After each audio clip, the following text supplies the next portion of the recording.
Hi guys, how's it going? I hope you're doing well. This is our second video over revolutions and the spread of nationalism. So last time I talked about kind of things going on in Europe, especially with nationalism and liberalism kind of forcing the issue and causing people to say enough is enough. We're going to revolt. And so today we're going to look at Latin America and revolts in Latin America. And so, where in Europe, liberalism and nationalism played a big factor, and it will in Latin America too, guys. Another factor in these revolts in Latin America at the time was the inequality that was taking place there. So you had three major classes in Latin America. You had the peninsulars. They were Spanish born, they had high social class, they held the best positions within society. And so obviously peninsulars for Spain being part of the Iberian Peninsula. Then you had the Creoles, and the Creoles were Latin Americans who were descended from Europeans. So their family came from Europe. They were pure blood Europeans, but they were born in Latin America. And so that, in the eyes of the peninsulars, made them second-class citizens. And so they were treated as such. Even though they had some pretty good jobs like ranchers, miners, I shouldn't say miners, owned ranches, owned mines, or they were merchants.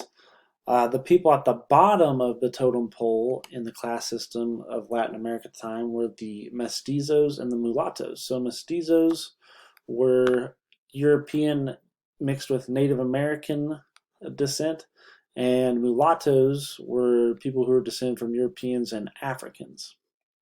And so both mestizos and mulattoes, they were denied any kind of social status, any kind of wealth or power that the whites had. And so obviously these two individuals, especially the Creoles, because it's kind of like we saw in France, guys, where the upper middle class is going to say, hey, we belong too. How dare you keep us out? We're super successful. So the Creoles really played a huge part in this, but obviously the Mestizos and the Mulattoes, they're fighting for some equality as well. And what happens, guys, is Napoleon and the Napoleonic Wars, they really provide a big opportunity for these Latin Americans to try and push back against Spain, because remember, Spain, guys, controls almost all of Latin America minus Brazil, right? Uh, Obviously, you have some Caribbean areas that are controlled by Britain or France or some other countries, the Dutch. But as far as mainland Latin America, with the exclusion of Brazil, Spain controls all that. So when Spain is invaded by Napoleon in 1808, and remember, guys, they continued to fight Napoleon for about 8 years. Uh, because of that, guys, that's going to open up the opportunity. It's going to weaken Spain. They're going to want to take care of the home front um, rather than send troops to put down this revolt in Latin America. Now, Haiti is actually the country. What is present day Haiti? They are going to start the revolt. So it was actually a slave revolt. So you had a bunch of slaves. They were producing sugar on Haiti. So they had these big sugarcane plantations, and that's where it all started. Okay, and the Haitian slaves, they were led by a man named Toussaint Louverture. And Louverture, guys, he was self-educated, being a slave that he was. He was a great leader, great general, just really understood what it was going to take for his side to win, being so overmatched and to a certain extent, but with much greater numbers. So the slaves far out populated the slave owners on Haiti.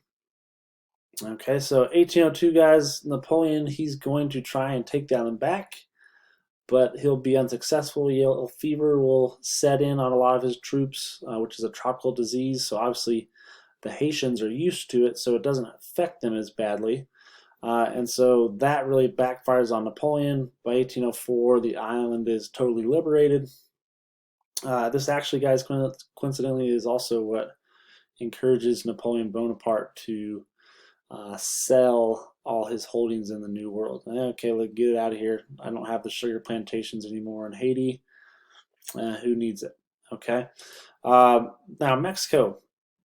So some of you might be familiar with this story, but 1810, Father Miguel Hidalgo, he is going to call on the people to take their freedom. Okay. So he's going to appear in front of the people and say, hey, we deserve better than this, basically. We deserve our freedom and we need to fight for it. And so this caused him to have a big following amongst the Mestizos, amongst the Native Americans, because they're saying, hey, that's right, we do deserve better. And so you have this big following. And at first you have some Creoles, but it's mostly Mestizos and Native Americans. But eventually, guys, Hidalgo and his army, they're going to be hurt by the fact that after a while, the Creoles are going to shy away. They don't want to be a part of this, revolution, because Hidalgo was calling for social reform. He was calling for an end to slavery. And these Creoles were benefiting from slavery, unfortunately, especially in the mines. And so that's why they said, nope, can't do it. And that spelled the end for Hidalgo and his revolt, because they needed that Creole backing. They needed that money and infrastructure and power to help make it happen. So, guys, French Revolution, American Revolution, in both cases, you have the upper middle classes who were really driving forces in those revolutions because they could provide those things. The people are obviously important. The regular people are obviously very important, but you need some of that in place and able to win a revolution, to win a revolt. Okay, and then, guys, you also have Father Jose Morales. He's going to take up the cause. He's going to fight for Mexican independence.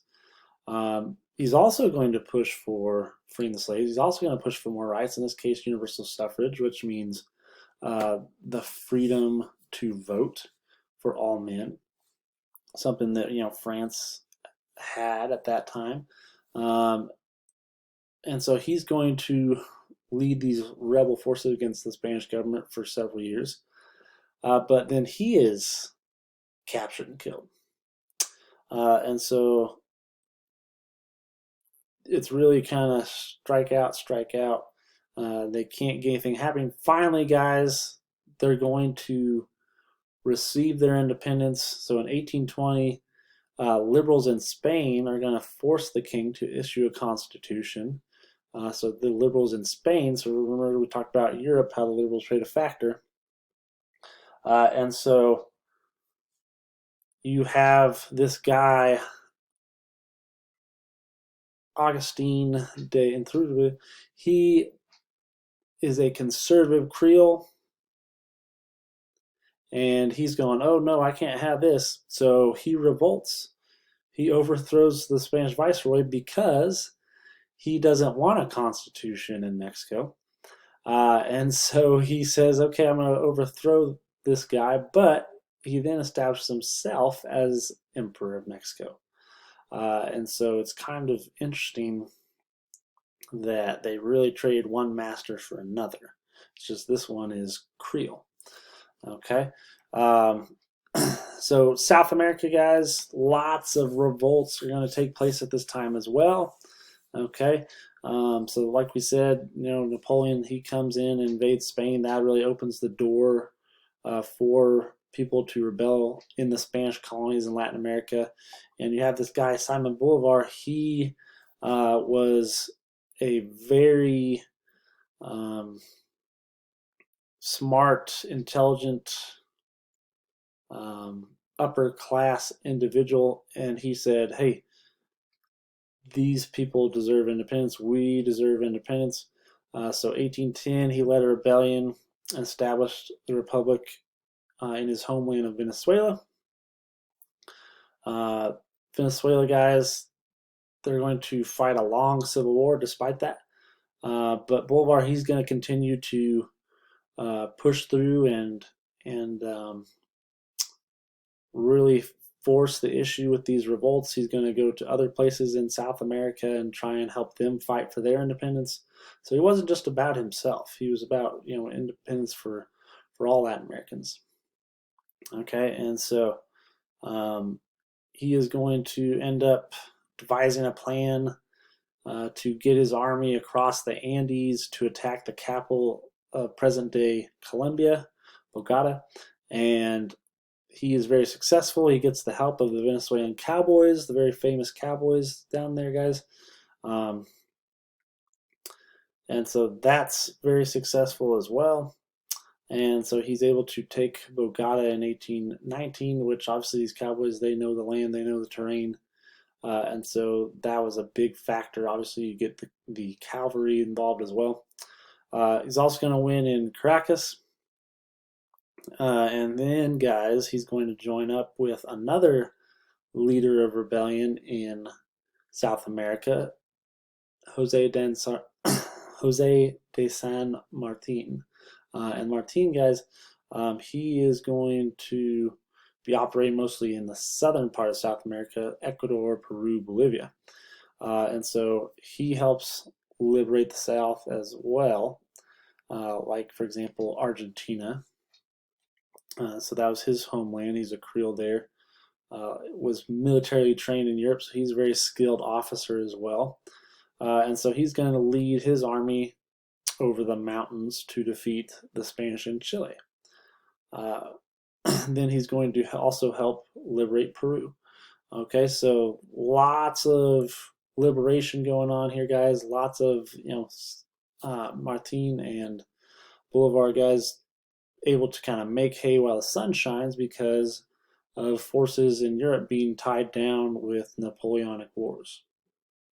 And then finally, guys, we have Brazil. Brazil's an interesting case here. Brazil is not your typical, hey, we're rebelling and overthrowing the leader here and the governor here, and we're going to take power and take control. Brazil was a situation where in Europe, remember, guys, Brazil is controlled by Portugal. Napoleon's army conquered Portugal, and the royal family, they fled to Brazil, and they basically took up their abode in Brazil for a while. So finally, when the king returns to Portugal, he left Brazil under the rule of his son, Dom Pedro. And in 1822, due to these revolutions in Portugal, Dom Pedro, he declares Brazil independent so that he can keep it separate when these liberals who are revolting, they take control of Portugal, they won't automatically assume control of Brazil as well. Now, he did, even though he named himself emperor, he is going to accept a constitution, which was a big deal, a big step in the right direction in progress. So this is a bloodless revolution of sorts with Dom Pedro. Okay, so that does it, guys, for our discussion on revolts in South America. I look forward to talking with you soon. Thanks.